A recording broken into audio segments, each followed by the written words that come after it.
Antarctica is a very harsh and inhabitable place to live, where there's no permanent population. It's one of the highest, driest, and coldest places on Earth, which could lead to bad health issues when you're not prepared. In 1959, 12 countries, including Chile, Japan, Australia, and the US, signed the Arctic Treaty and pledged that the continent would only be used for peaceful purposes. Although it has harsh living conditions, some people still go there. Scientists who brave the cold Antarctic for research purposes. But how do they live on this frozen continent? Preparation for living in Antarctica isn't easy. The training includes learning about survival in extremely cold conditions, and a thorough physical and psychological examination is required to examine whether or not they're suitable to live in Antarctica. The Polar Physical Qualification is a physical and psychological examination that's similar to the one you'll have when you go to outer space. That's because Antarctica and outer space have many similarities: remote, isolating, austere, and hard to get to. They even use case studies from researchers who are doing research in Antarctica to predict issues NASA astronauts will face in outer space. It's said that the physical examination is so strict that they can find hidden issues with one's health. One scientist was required to remove his wisdom teeth, while another needed to get his latent tuberculosis treated. They also undergo a mental health portion of the examination. Sometimes they can be so harsh that scientists are reluctant to tell the truth. Some may hesitate to seek a diagnosis for fear of getting their certification or license revoked.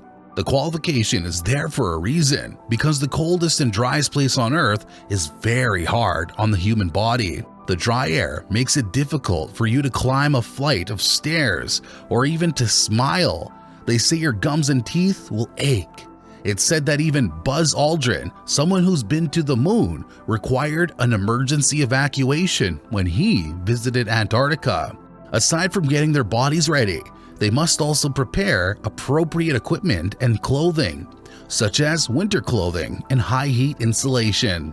They recommend people use layered clothing, as the air in between can act as insulation, silk, wood, waterproof and windproof outerwear, and polar fleece jackets. Also, avoid tight clothing because you need some trapped air in between for better insulation. There's a particular trick to layering your clothing.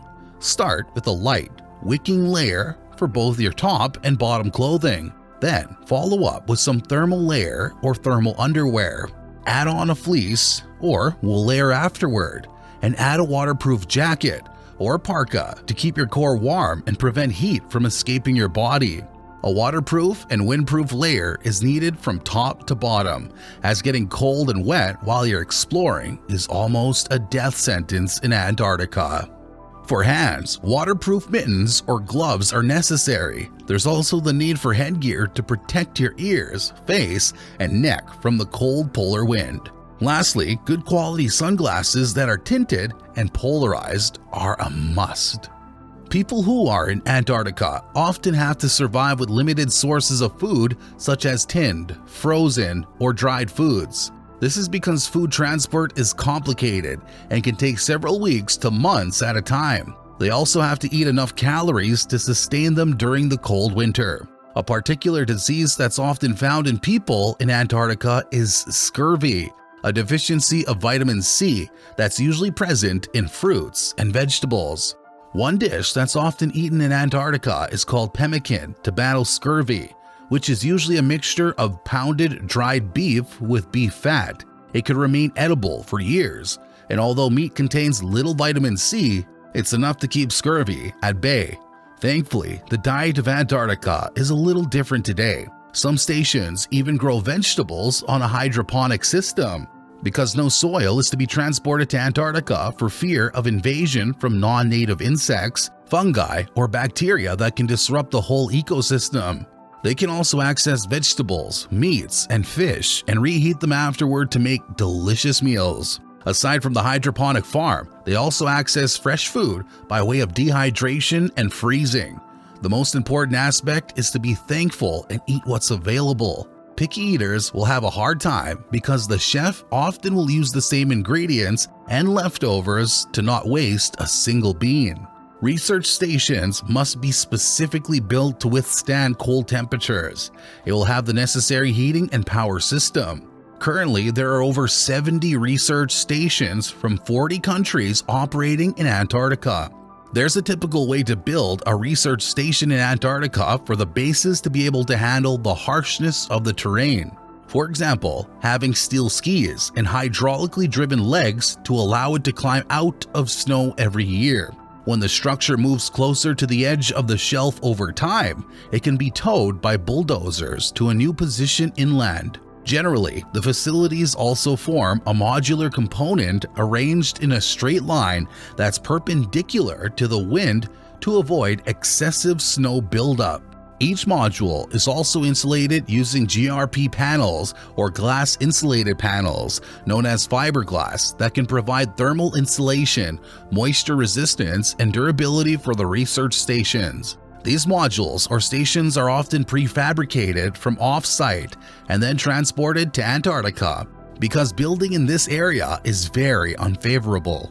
Moreover, some nations have their particular way of standing out, such as having vibrant colors, oddly shaped buildings, or even something that blends into the exterior. Aside from active stations, Antarctica is also filled with ghost stations or deserted stations. These are usually abandoned installations that predate the Antarctic Treaty, which requires all nations to clean up after their obsolete facilities.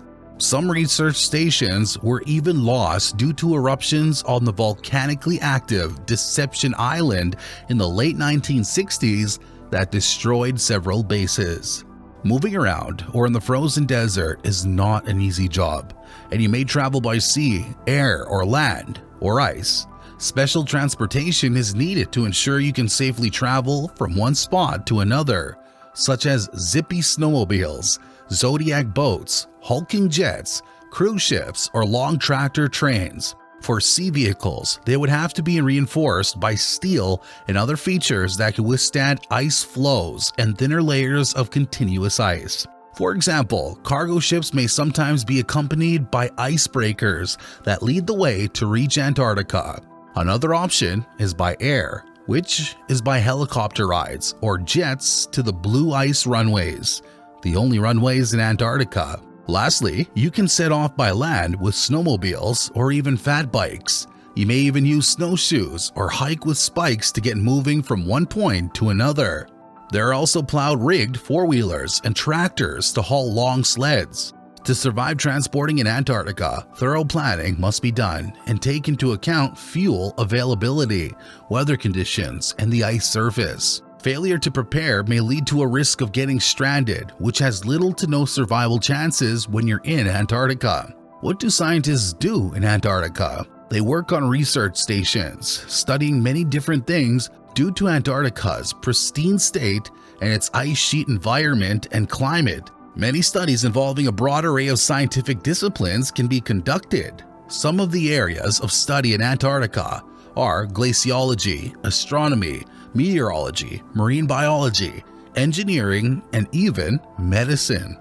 Several main discoveries in Antarctica are ancient seawater, the deepest point mapped, bottomless blooms, 1 million-year-old DNA, and Doomsday Glacier. One that's of big interest is the Doomsday Glacier, which is a sign that ice loss is at an alarming rate. The research involving Doomsday Glacier has underwater robots that peered under Thwaites Glacier and saw that it was holding on by its fingernails to the seabed. Once the glacier detaches, rapid melting will ensue.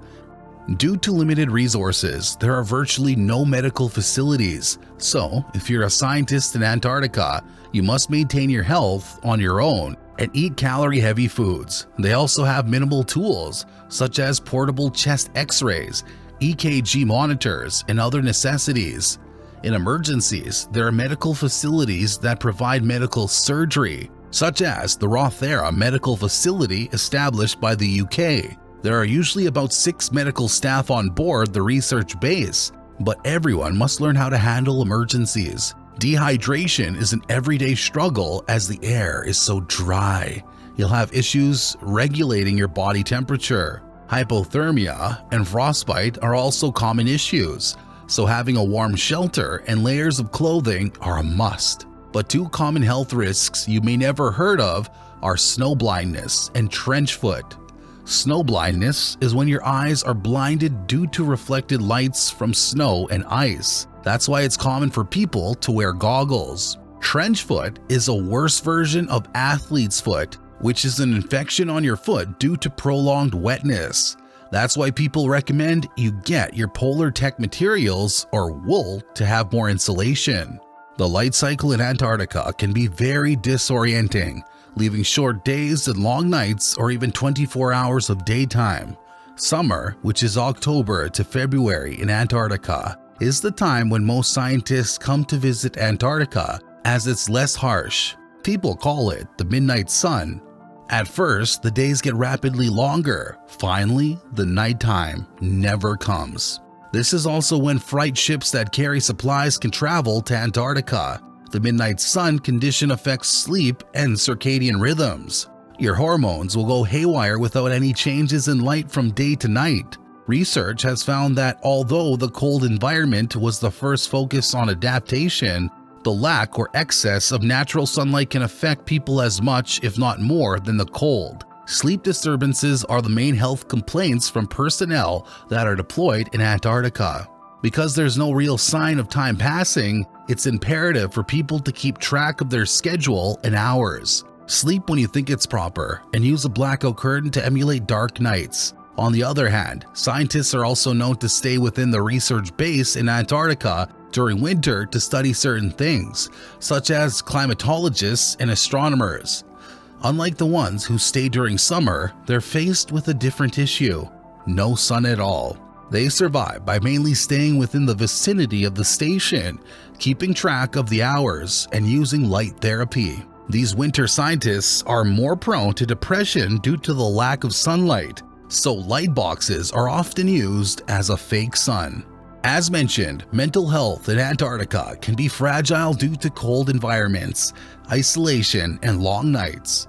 It can cause depression, fatigue, sluggishness, and change in urination, cardiovascular issues, anxiety, panic, and breathing issues. Sometimes Antarctic researchers go under a state called psychological hibernation so they can cope with the stresses caused by constant darkness, isolation, and confinement. This means you keep things inside because the conditions are uncontrollable, but you know that at some point things will get better. Not only are they immersing themselves in problem solving and comforting self-talk, they also use passive coping efforts such as denial and depressive reactions. This can be dangerous as it delays reactions. Thankfully, the personnel are now living in a much more habitable place than those who went to Antarctica earlier.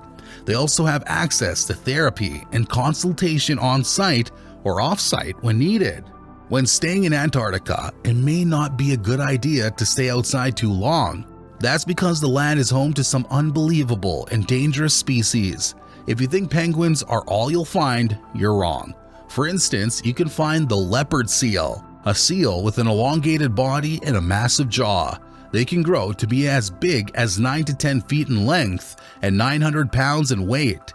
While younger ones eat only krill, older adults feed on penguins. Another animal you might encounter is an orca or killer whale, which could weigh as much as 10 tons and reach 30 feet in length. It's known to capsize boats when disturbed or provoked.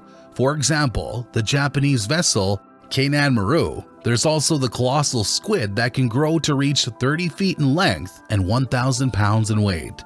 Antarctica is filled with strict rules and regulations because we must protect the environment and not impact the environment as much as possible. That's why there's rules for throwing out garbage, no mining, no drilling, because the treaty has demanded that all Earthlings should leave the continent in its natural state completely. You also can't feed, touch, or handle wildlife in a way that may alter their behavior. You can't walk, drive, or land on extensive moss beds or lichen-covered scree slopes. You can't use guns or explosives and keep the noise to a minimal level to not disturb the wildlife. Lastly, you can't bring any non-native plants or animals, such as pets or house plants. If you're a smoker, you should also pay careful attention to designating smoking areas because Antarctica is so dry that you might ignite fire.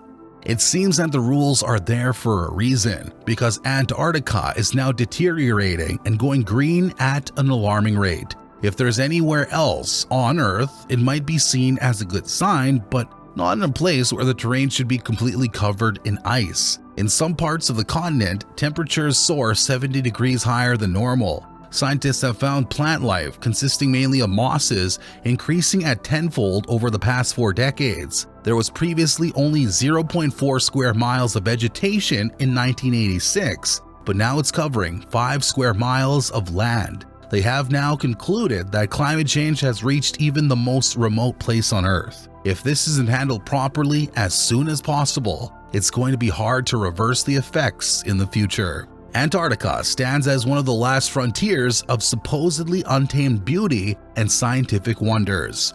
From its breathtaking landscapes, wildlife, to harsh living conditions, it never fails to remind us of the inspiring power of nature. The frozen desert remains as a poignant reminder of the fragility and resilience in our world.